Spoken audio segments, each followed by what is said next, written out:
77 races, 64 finishes decided by less than a second, 16 different winners, 24 different podium finishers, and once again, a championship to be decided in the final race of the season. To say MotoE has been memorable would be putting it lightly, but this is the swan song for the championship we first saw hit our TV screens in 2019. Taking you through the final 6 laps of MotoE action, you're in the company of myself, Kiko Giles, and Neil Morrison up here in commentary, whilst it's Elliot York in pit lane. Neil, the moment has come, MotoE. It's all about to end, but we have got 6 title-deciding laps still to run here, and we still aren't any wiser as to how this one's going to play out. Alessandro Zakcone is the favourite, but in MotoE, everything is unpredictable. Good afternoon. Good afternoon to yourself, Kiko. A mix of emotions up here, a little bit of sadness at the end of an era drawing to a close, and also an excitement at seeing just what will happen in this championship finale after we had a brilliant first race earlier on today, just before lunchtime, in which Alessandro Zakcone took a massive step forward to claiming his first World Championship. And he comes into this race now with a 17-point advantage, knowing that a 7th place finish would be enough to seal the deal. Exactly that. He needs that top 7 finish in order to guarantee himself the title, regardless of what Matteo Cassadei can do. Cassadei himself needs to be in the top 2 just to have any opportunity. And Eric Granado needs to go out and win. We entered today with 7 championship contenders. Can you believe it? What a record that was. Zakcone, Cassadei and Granado are the only 3 that remain. Lorenzo Baldassarri in his rookie year put up a great fight. Matteo Ferrari looking to come full circle from those 2019 highs to finish off 2025, and indeed MotoE in the place it started. Nicolas Spinelli, a solid campaign throughout, and had it not been for that Misano DNF last time out, he could still be in with a chance. And Andrea Mantovani, he jumped the start. He did take it out of his own hands due to that over-ambitiousness of that right hand earlier on today. He is going to be 7th in this title race at least. It has been a majestic season. I need say no more about that. The championship state of play was on your screen just a moment ago. We gave you the top 4. Balder can't do it. It is this rider, Alessandro Zakcone, who is staring down the barrel of becoming world champion. Yep, and the 3.5 hours from race 1 until this moment must have felt like an absolute eternity for the Italian, the number 61, who looks completely in the zone, fully focused ahead of this race. And surely, Kiko, on board that bike, he will be feeling some nerves, because he knows that he has this within his grasp. It's just now about getting it over the line, making sure he gets the job done. All of the Aruba management is here. Serafino Fotti, the team principal from over in World Superbikes, is here. Aruba team owner Stefano Ciccone, he's here as well. It was his birthday just a couple of days ago. The weight of the MotoE World Championship is very much with Alessandro Zakcone. Oscar Gutierrez on your screen cannot get this title this year, but he can finish it with a flurry. He can indeed try and elevate himself up towards the top 10. We said that it's up here in commentary with myself, Kiko and Neil, but down on the grid you can see him poised and waiting with Eric Granado. Elliot York. Eric, how are you feeling ahead of this one? A big task ahead. You know what you got to do. What are the tactics? Well, I just want to enjoy the race. You know, the first race was amazing. I will try my best from the first to the last lap, and let's see what happened in the end. Just want to enjoy and finish in the best possible way this last race of the season in the category. Good luck, enjoy it. Thank you. He has a chance to still be world champion. Eric Granado trying to put Brazil's first title, possibly of the weekend, banked and remembered forever. He's got an uphill job, but anything is possible in MotoE, and Granado's on the front row. He's going to be doing his part of the bargain. Yeah, absolutely. His 6th podium of the season in race 1 for Eric. And Matteo Cassadei knows he's facing an uphill task as well. Like his teammate, he just needs to go out and try and win and hope that some misfortune befalls Zakcone, who's starting from pole position. Cassadei stuck at the back of that lead group for big chunks. We were waiting for him to make a move forward in the final couple of laps, but eventually it did not come, and he was probably surprised as anyone to lose that final podium spot to Jacopo Hosiuk in the closing laps. But 17 points of a deficit to make up. Cassadei needs a minor miracle to seal his second crown here in Portugal. He does indeed, but if anyone knows the trials and tribulations, the ups and downs of a MotoE season, Matteo Cassadei is the rider this year. We caught a quick glimpse of Nicolas Spinelli. He was a winner here last year, but he's not in title contention at the moment. Nicolas Spinelli can still get a top 5 overall, though, should results go his way. He may even be able to sneak into the top 3. 6th on the grid, Raffaele Fusco, a fine ride from him. We're not expecting him to feature, but this is the last race for everyone, Neil. There's a lot at stake. Yeah, there absolutely is, and a lot of these riders will be looking to put themselves in the shop window for potential teams in different championships for next year. Fusco, you imagine, will be one of them. As we look at Matteo Ferrari, the first ever MotoE world champion that we had all the way back in 2019. Seems like a lifetime ago. It does indeed. It feels like 7 seasons have flicked on by. I wish we could start it all over again and enjoy it for what we knew it would become. Alessandro Zakcone, well, what can he do? That's Stefano Ciccone, just giving him a big hug there. The team owner for the Aruba Cloud MotoE squad, and it's got to be said that Ciccone's no stranger to winning titles. Serafino Fotti joining in there as well. We said they're both here and attending. They're from World Superbikes. They've overseen Alvaro Bautista's title successes. They've overseen Nicolo Bulaga's title charges in the last 2 years. Great to see them over here on the MotoE grid. The BMW M safety car is now heading down towards turn 1. I can tell you that we are just a few minutes away from getting underway here for the final time in MotoE. The sun is setting here in Portugal and indeed on the MotoE World Championship. Luca Bernardi heads up that third row of the grid. There will be some support if Bernardi can make hay whilst the sun shines for Zakcone, who we look at here right now. Next to Bernardi, Ferrari is 8th. Alessio Finello, his teammate, is 9th. Eric Granado we're looking at, he can still be a champion. Likewise this rider, Matteo Cassadei, but it is uphill, Neil. What will their strategy be? Because they can work together, but not in the final laps of the race. Yeah, I know they get on fairly well, the two LCR teammates, but I'm not sure if they're in a position where they're going to help each other.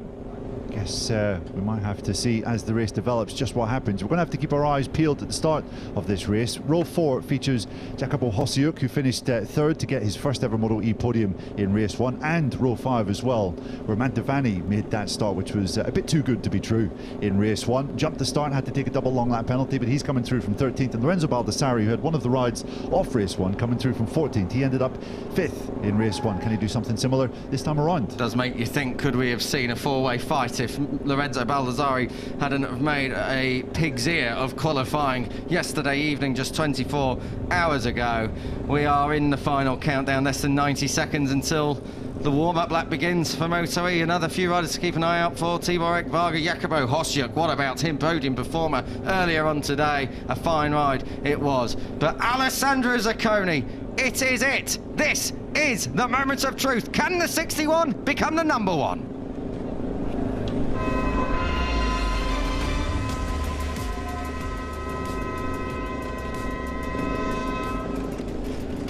Welcome live and trackside for the final time in MotoE World Championship history. You're joining myself, Kiko Giles, Neil Morrison alongside me, Elliot York down in pit lane. We have taken you through the majority of this grid. I said keep an eye on Jacopo Hosiuk, Neil. He had a fine ride to the podium this morning in the first race of the weekend for the MotoE guys and girls. What can he do this afternoon? I mean, he could really be a winner if he gets the start, if he repeats what he was able to do earlier. Yeah, he did show some serious pace. He was the fastest rider on track for a good chunk of race 1 earlier, so certainly one rider to keep an eye on as we start the final warm-up lap of the season in MotoE. This was an innovation that was introduced midway through this season, just to make sure that all the riders are up to speed sufficiently. Their tyre temperatures are up to what is needed as well, and gives them just a bit of a chance to see what the circuit is doing.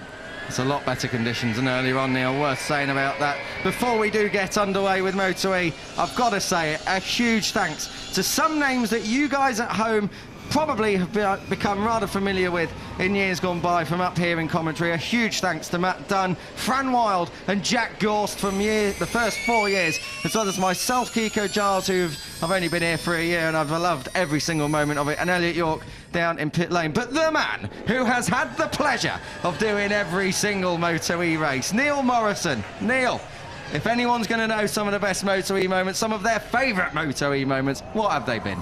Well, race 1 earlier was pretty good, I would have to say, but if I had to choose one, it would be the finale of the 2021 MotoE title.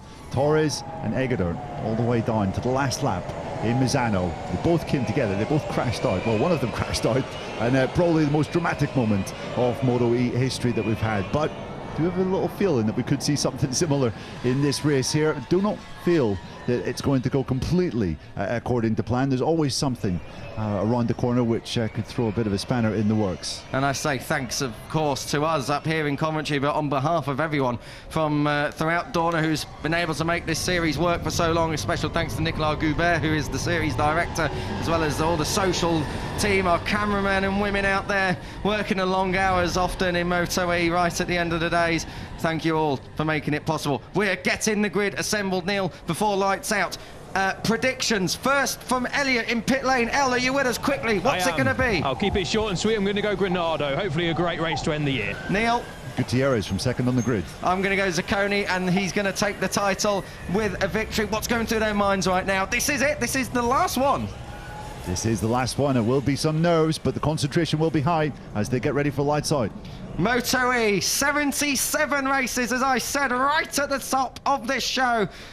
78 is about to go green, and it might be the most important in Alessandro Zaccone's motorcycle racing career. Will he convert pole to take the title? We are go in Portimao on Saturday afternoon. Zaccone not the brightest of starts, just like earlier. Gutierrez it's going to be who gets the job done down towards turn 1. Cassadei is coming through up into P3. He's got Fusco on his outside. He's got Spinelli up there as well in 5th. Granado's gone backwards. Zaccone has retaken the lead up at P3, up at turn 3, sorry, up into P1. So coming up through that opening sector, look at Matteo Cassadei. He knew he had to get the start and jump his teammate. Now he's got to get ahead of Gutierrez, but Zaccone, a dream start, is leading down towards turn 5. Granado's dive bombing. Spinelli, who in turn is trying to come through on Fusco, and now he's getting pushed out again. He's the number 77, that time by a fast starting Matteo Ferrari. They're all safely through the first couple of sectors, Neil. Yeah, absolutely nightmare stuff for Eric Granado through turn number 1. He got boxed in. Oh, you could see Cassadei making a move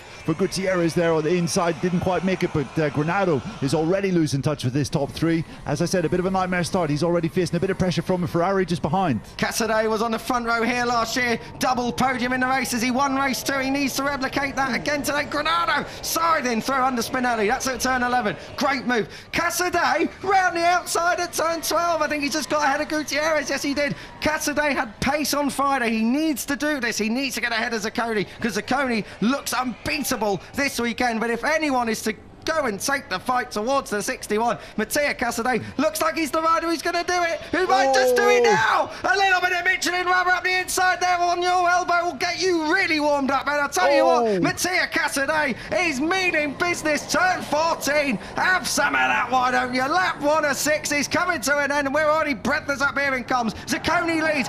Gutierrez gets ahead of Cassadei across the line. Granado's getting a pair of them as they knock spots off each other down the straight. Where to look? Cassadei knew he had to keep position on Granado and does so at turn 1. Goodness me, Cassadei really trying to ruffle the feathers of Zaccone with that move through turn 14. You have to say, fair play to Zaccone. He does not need to be doing this up at the front. He knows a 7th place finish would suffice, but he is trying to attack from the front. As we see a replay of this, there was a gap there, to be fair, to the number 40, but as Zaccone closed the door, there was no space, and to be fair, he did not give an inch. Zaccone did not back off to allow Cassadei through. This will be fun. Where's that number 40? There it is. Have some of that. Alessandro Zaccone. You say he doesn't need to do it. It's probably safer he's out front, because if he gets back down when Matteo Cassadei hits the front, you don't know all the way back through the pack. Now there's riders that are coming through that aren't in this title race who could have a very big say indeed. They're coming through turn 8, up over the hill. We're not going to be getting any airtime on a MotoE machine, but we are getting plenty of drama, and they are certainly flying at the front. Zaccone, Cassadei and Granado, your top 3 in the championship, are your top 3 on the circuit.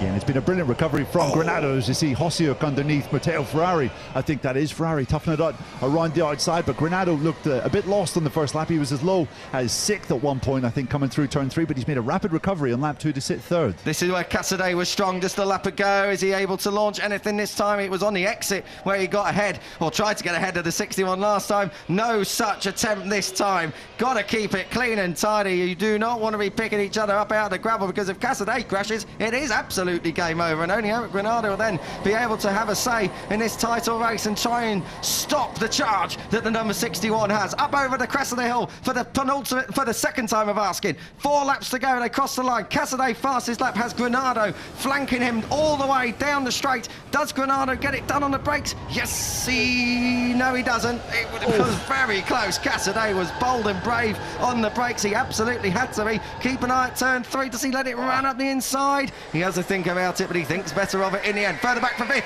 Ferrari has just got ahead of Spinelli, and that's up into the top 5 for the number 11, who started from the middle of the 3rd row. Yeah, and while Zakcone's leading, he's not riding particularly a fast pace. The fastest rider on track last time around was Baldassarri in 9th, and Cassadei takes the lead, and Granado is going to take 2nd place as well, so it's 1st to 3rd for the championship in light. It is standing him up. Through came Cassadei. He had to make that move at turn 5. Now Alessandro Zakcone, what is your strategy? Matteo Cassadei, well, his strategy should be pretty clear. He can't break away at the front. He's got to try and back the pack down and get as many bikes in between the number 40 of himself and the 61 of your championship leader, Alessandro Zakcone. Dropping through the Craig Jones corner, turn 9, up over the crest of the hill. We are looking at Eric Granado, who has a big snap under braking, but just about manages to gather it up. The 2 LCRE team bikes are out front. The number 40 of Cassadei, then it's a 51 of Granado. Zakcone in a championship winning title chance position in 3rd, and then Gutierrez, who will want to finish this year with a podium at least in there in 4th place. Spinelli has retaliated on Ferrari for 5th. Lorenzo Baldassarri set the fastest up on a race a couple of laps ago. He's there in 7th place, just ahead of the outgoing world champion Hector Garza, who we have barely mentioned this weekend. Hector Garza has had an absolute horror show here at Portimao, but he's up there in the top 8 looking to sign off on a high. The top 2 are stretching this field. I'm surprised this is the strategy of Cassadei. Wow, and look at this from Granado. We have a change of the lead as they come across the line. The 2 LCR bikes running in formation. Granado with the fastest lap of the race, only to be overtaken by Baldassarri again. Granado, is he going to hold it out? Coming down towards turn 1. He's going to have to, because Cassadei's on his outside. It's getting tight over 5th as well. Baldassarri barreling his own way through. Cassadei was on the inside curb there. Gutierrez has got ahead of Zakcone. Where is Matteo Ferrari going? Baldassarri was caught up. That was not his own doing, and use your Eddie saying that Lorenzo Baldassarri not very happy, but how close. Alessandro Zakcone came there to disaster, because Matteo Ferrari was bouncing all the way up into the apex. I am pretty confident there was a bit of contact there. Shame for Balda. His rookie season ends winless. Yeah, it does. It's a real shame. A bit of a bum note for his first season to end on, and you can see that is under investigation by the FIM stewards. No surprise there. No. Granado is showing that there are no team orders in the LCR squad, as he's going out to try and end this season with a victory. And Zakcone just needs to be careful here. He needs to solidify his pace, because there's a couple of fast riders behind him. He doesn't want to be going down into the region of 6th or 7th place, because then it will start to get very nervy. Half race distance, and we drop over the other side of turn 11, down into the sunset at turn 12, and then a heavy braking opportunity. Always a chance to make a pass and also make a mistake at turn 13, but we've negotiated it safely. We're riding on board with Alessandro Zakcone, having a good look at the 99 of Oscar Gutierrez, who I said would like to finish 2025 and indeed his MotoE career with a podium. This is the place where he burst onto the scene just at the start of 2024. He's looking to sign off as well the way he started. Eric Granado is going to lead them onto the penultimate lap. Eric Granado does lead them onto the penultimate lap. Up over the crest. Cassadei there in 2nd. Or is he? Because coming through the 99 of Oscar Gutierrez is hugging the pit wall. He got an absolute cracking run out of the final corner, and it's 2 for 1, P3 to P1. Coming through Cassadei. Just about holds on, gets that job done. And I tell you what, Matteo Ferrari is feeling racy here. He's up the inside of Zakcone. Oh my dear. dearie me, that's Granado's gone down. Eric Granado's title chance is now all over. Eric Granado, well, the penultimate lap of MotoE has not been kind to the number 51, but what about that's 2 times 2 laps in a row. Alessandro Zakcone, he was so close to disaster there. Look at this. Wow, he got How so did he not lucky crash? that he did not get taken out by Eric Granado's machine. Matteo Ferrari, you have to say, a little bit on the ambitious side coming into turn 3. He didn't learn his lesson from the previous race, and how Zakcone went around the outside of Eric Granado's stricken machine. Goodness me, he must have been thinking the championship is over there and then, but somehow he has survived and still is there in 4th position. Down has gone Oshiuk. Well, he was in the podium places early. He was in it just a moment ago. And down he goes. I thought that was Zakcone then for a moment.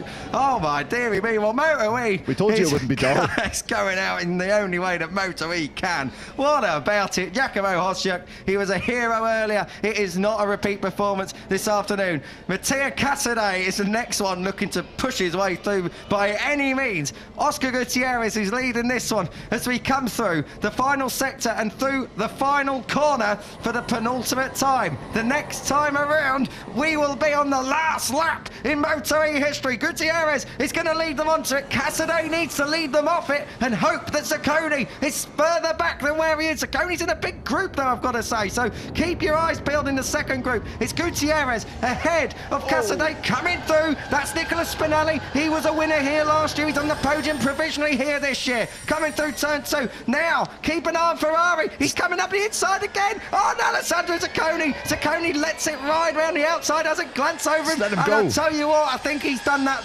just as you say, Neil. Let Matteo Ferrari have it. Alessandro Zakcone, 5th is enough. It doesn't matter if Cassadei gets the move done here on the number 99. It's close. Oh, and a moment as well for Oscar Gutierrez. Cassadei, now it's going out for victory. That's got to be the target. Yeah, Cassadei nearly hit the back. I think he did hit the back of Oscar Gutierrez coming through turn number 5. Where do you look in this race, Kiko? This has been absolutely crazy, and Alessandro Zakcone has had so many near misses in this race. I think he will just be happy to come home in 5th and take the title that way. We can see that Ferrari's just been given a long lap penalty, which is very understandable as Cassadei gets it all crossed up under braking for turn number 10. We are in the final sector just about.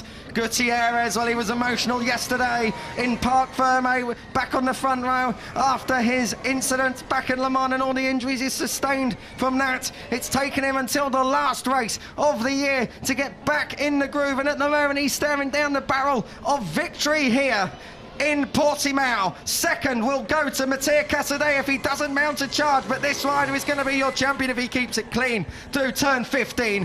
Oscar Gutierrez leads them out of the final corner. Will he lead them by the line? Cassadei's going to get some slipstream, but is it going to come too late? Yes, it is. Gutierrez takes victory, but Zakcone is world champion in MotoE for 2025. A fine ride. In the end, all the challenges down at turn 3. He rode them off. He dealt with them only as a world champion can. 5th place is good enough, and Alessandro Zakcone completes that childhood dream of becoming your world champion. He is the 2025 MotoE world champion. He will be ahead of Matteo Cassadei in the standings. A season-long battle. Zakcone comes good when it counted, and Alessandro Zakcone, the 61, has become the number 1 for the final race in MotoE. Yeah, you have to say it is richly deserved. Alessandro Zakcone finished 13 of the year's 14 races inside the top 8.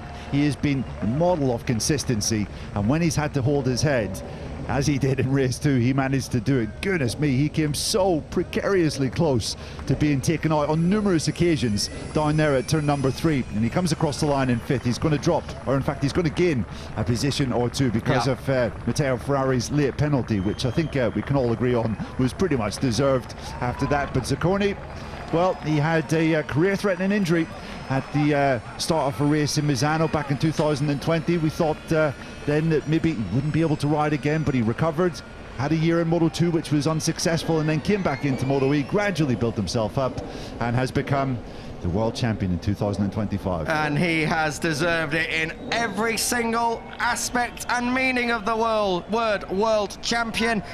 Some instant reaction from pit lane. Serafino, how does that feel? Alessandro, FIM MotoE World Champion, and Aruba.it Cloud World Champions as well. Yeah, I'm so happy because for us it's the new category, no? Because we started last year and we are so happy, and congratulations to all the team because they did a really good job.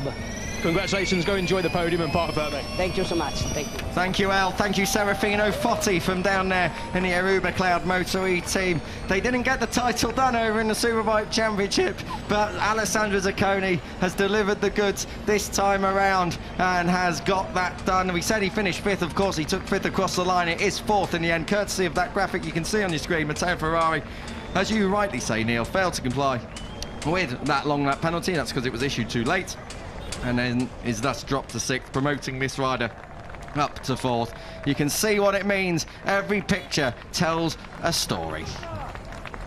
Yeah, hard not to feel emotion for Alessandro Zakcone as he celebrates with his partner. And he will have a celebratory helmet and t-shirt lined up there. And that was such a nervy race. I mean, we told you beforehand that it was not going to go to plan. Zakcone did brilliantly, didn't he, in the early laps, leading it, trying to dictate the pace, but it was clear that the riders behind him had just a bit more in reserve. And then he came so precariously close to disaster down at turn 3 on numerous occasions. But he just about kept his nose clean with some brilliant safety riding to avoid Eric Granado. And that was one of the pivotal moments in the race, and ultimately the championship. But it's just worth explaining, Neil. This is a rider who was almost done with the sport. He had that huge injury many years ago. I've got to say, it is absolutely remarkable what Alessandro Zakcone has achieved. More on that in a moment. Back down to pit lane and El for some reaction. El. Yeah, just trying to chase Lucio Cecchinello into here. Matteo Cassadei and Fabio. Lucio, commiserations. I know it's the missed title that you wanted, but how proud are you of Matteo for the season he's just done, and Eric, of course, as well. Yeah, I mean, both guys have done an incredible job. I can only be proud because with both riders, we were at the last race of the year. To be able to fight technically for the World Championship, so it was an amazing season. It's like this, racing is like this. We finished 2nd in the World Championship, and we will have a wonderful memory forever. Thanks, Lucio. Enjoy the podium. Thank you so much. It isn't that dream title that I think Matteo Cassadei was the favourite for coming into 2025. It was a resurgence from Eric Granado, and he pushed on until the penultimate lap of MotoE. But the LCR team, they can hang their heads high and hold it high because they have pushed Alessandro Zakcone all the way. Zakcone came good right when it mattered back in Misano, and now he's reaping the rewards for it. But some thoughts as well, Neil, on Cassadei and Granado. They had to try. Yeah, they really did give it a good go in this final round, and the LCR team will take some consolation from the fact that they have comfortably won the Teams Championship in this year's MotoE series, as Zakcone has a pretty trick-looking gold celebratory lid, and we're going to see a traditional stand-up wheelie, celebratory wheelie for him. Looking at his season as a whole, he had a pretty decent start with podiums in the first 2 rounds of the year. Then he had 3 rounds when he was off the podium, but still, even on his bad days, he was still picking up good points for top 6, top 8 finishes. And then, as you said, Kiko, in the last 2 rounds at Misano and here in Portimao, he's picked up 2 crucial wins, which ultimately carried him to the title.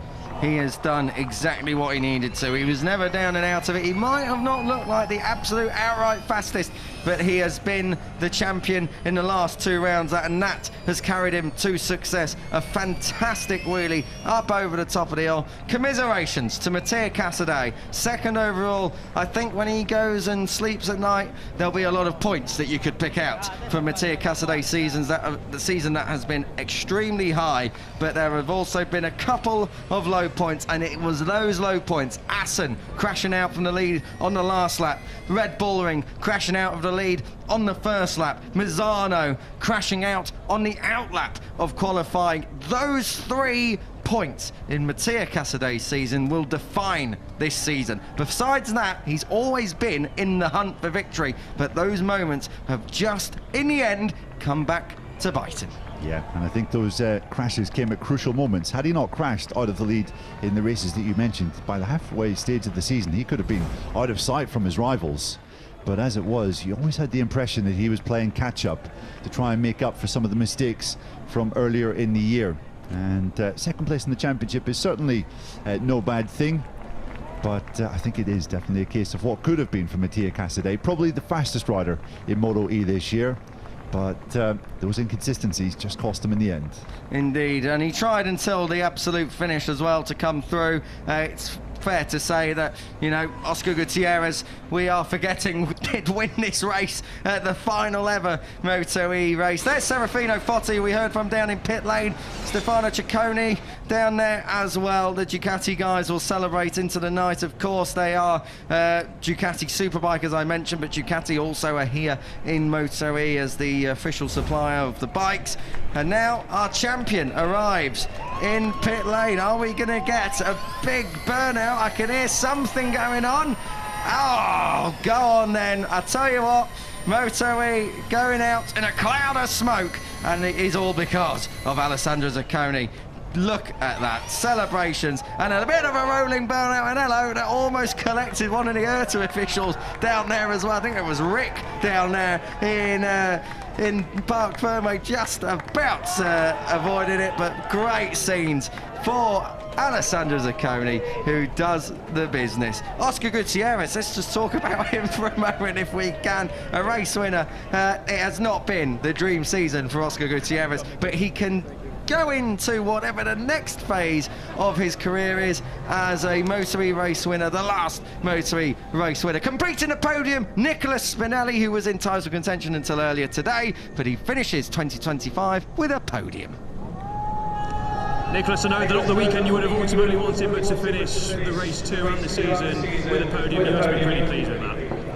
Yeah, the race 1 don't go very well this morning. I haven't a good feeling, but today we try something in the bike, go very well now, but there is a contact in the turn 3, and this I go in the back of the group, but I did three good laps and a return in the front. Yeah, I'm sorry for all the championship, because for me it's possible to do much better. But I dedicate this podium at my team, because work very well. Enjoy the podium. Thank you. Good job all round by Nicholas Spinelli, Neil. He deserved that in the end. I think we're going to carry straight on, because obviously we are a bit tight for time here. We'll get some thoughts about that, Neil, later on. Matteo Cassadei, second in the race, second in the title race. Unfortunate, commiserations to the number 40, but he's got a wry smile on his face anyway. Matteo, ultimately commiserations, a great battle all season long. You've just missed out on the title, but I'm sure when you look back you must be proud of the season. Just some of your emotions right now. Yeah, I'm not happy, but this is the race. I made too much fault in this season, and I don't win the championship, but okay. Another guys was more stronger than me, most consistent. He win. Congratulations to him. MotoE is finished, and now we are ready for another season. And thanks for my team, because it was unbelievable, and to my family. Bye. Ciao. Good job, Matteo. Great stuff from Matteo Cassadei. He gave it his all, and rightfully deserving of that P2 in today's race. But of course, he knows the mistakes he made earlier, Neil. Exactly. He still has the fact that he's the 2023 MotoE World Champion, which is some consolation, but we've barely mentioned him. Oscar Gutierrez was the winner of that dramatic finale. Great to see him back at the top of his level, and he's with Elle in Parc Ferme. Oscar, the perfect end to the season. I know it's been a difficult one for you. You were emotional in Parc Ferme yesterday. I mean, what a race, what a battle. Just try and sum up how you're feeling after ending the year on an ultimate high. For sure, it's the best possible way to end this hard year, let's say. We start this season in a perfect way, let's say, first race in Le Mans. I won. The second one, I had a scary crash. I need to thank God, because I came back. Was not easy, because as I told you yesterday, I suffered a lot this month.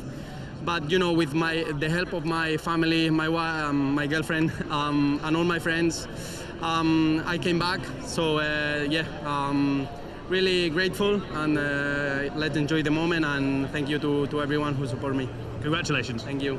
He started the season with a victory, he ends with a victory, and I think he may well be making a proposal very soon. I think he may have just let the cat out of the bag. Some quick words on Oscar Gutierrez, Neil. That was a Freudian slip if ever I heard one. Oh, indeed. Exactly, yeah. Another case of what could have been had it not been for that instant in the second race of this year. I think Oscar Gutierrez would have been right in the midst of that championship fight as well, and brilliant to see him back at the front of this MotoE finale. And I tell you what, Matteo Cassadei is no slouch, and it looked like it was going to be hard work to pass Oscar Gutierrez today. But someone else who isn't any slouch, he is our last MotoE World Champion for 2025, Alessandro Zakcone's first thoughts. El, take it away. Alessandro, 2025 MotoE World Champion. That must sound pretty good. A difficult race to end it, but I mean, what a high you must be feeling right now. Just some of the emotions after a title-winning campaign. Well, a lot of emotion because I managed all the race. I was super scared to crash. Was the only thing that I don't have to do. But many rider was aggressive, do some mistakes, and I was really scared. But at the end we did it. We are a world champion. It's a dream, I think, for all the child that start to ride. Sorry for the emotion, but at the end we did it. I have to say thanks to all the people that support me from when I start to ride. This is a result of hard work, many difficult moments. But we deserve it. I have to say a huge thanks to the crew, to Serafino, to Stefan that give me this opportunity. We work a lot. We are, for the moment, the last MotoE World Champion, and all I say is a dream that come true. And I want to say to all my parents at home, ce l'abbiamo fatta. Huge congratulations. A childhood dream achieved. Alessandro Zaccone has done it the hard way. He has not been given all of the best opportunities throughout his career to get to this moment, but when he gets that opportunity, wow, does he do something special with it. Yeah, absolutely, and what a wheelie to celebrate it. Celebrating in fine style, and as he said, it's pretty clear that he was a bit nervous at points in that race, especially when the two LCR boys overtook him early on. He was then having to manage it from there. But I don't think you would find anyone that would begrudge Alessandro Zaccone this world title after what he's been through in the last 5 years. And the fact that he is just such a nice guy as well, really intelligent guy, who speaks brilliant English as an Italian.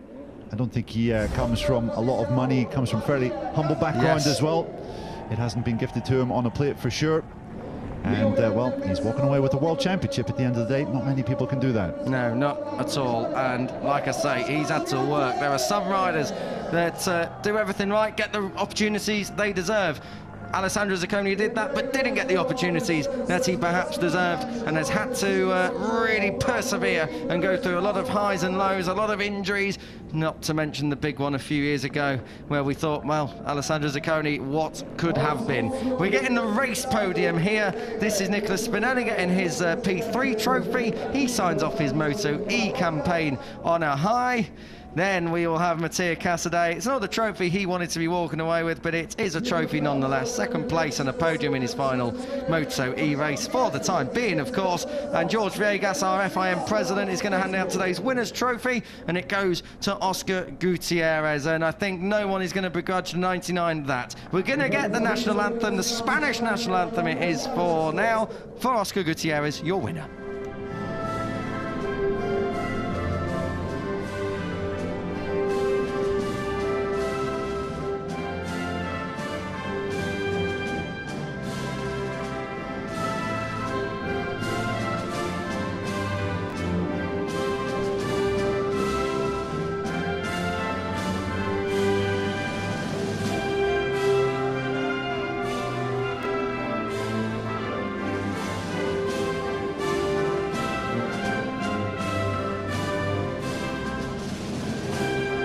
E chegou a hora da celebração com o Prosecco.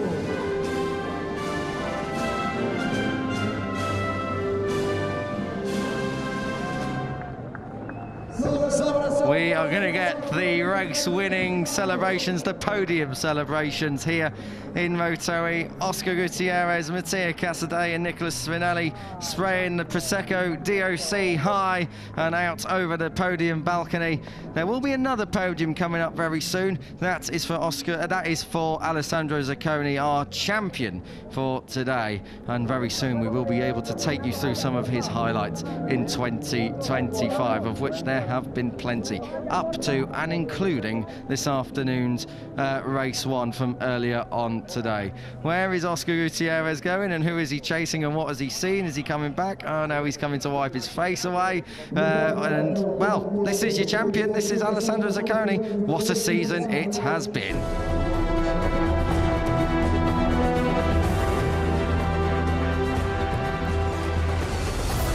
Alessandro Zakcone takes a well-earned and solid third. He got the pole, he's got the podium, and he doesn't have to wait too long to try and better that later on. Brave stuff from the Italian. Oh, Zakcone up the inside at Steckenval. Turn 8, good move. Now Alessandro Zakcone, your 4th winner of the season. Zakcone is going to take victory here if he keeps it all neat and tidy, which he does. The 61 returns to winning ways for the first time since Assen.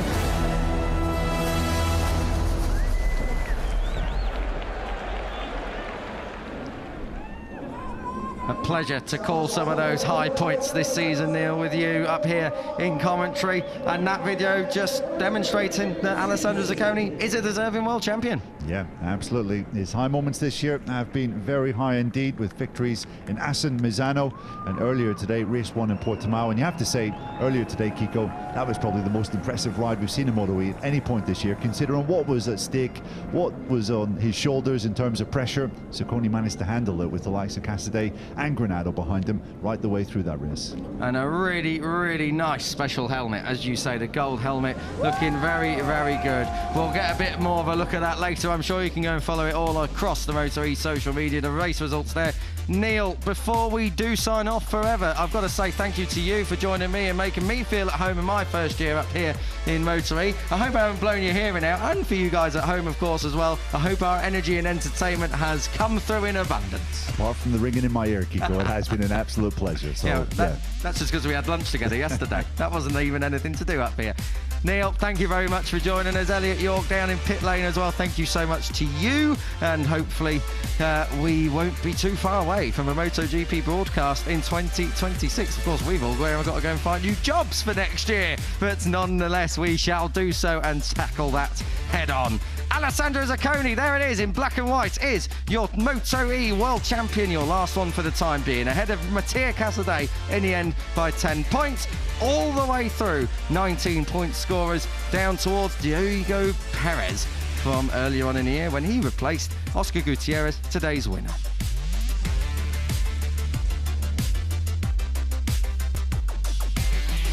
The team standings, LCR, E-Team at least come away with that title bagged in 2025. Eric Granado and Matteo Cassadei, both race winners across the season.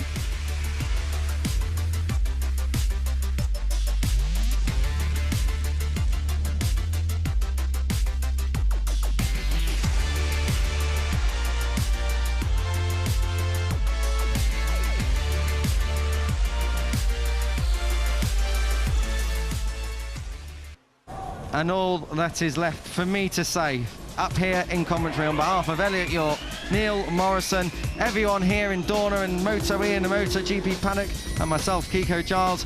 Thanks for joining us. It's been real, and we hope to see you again very soon. MotoE, it's been special. We'll leave you with the title deciding race from 2025. Enjoy.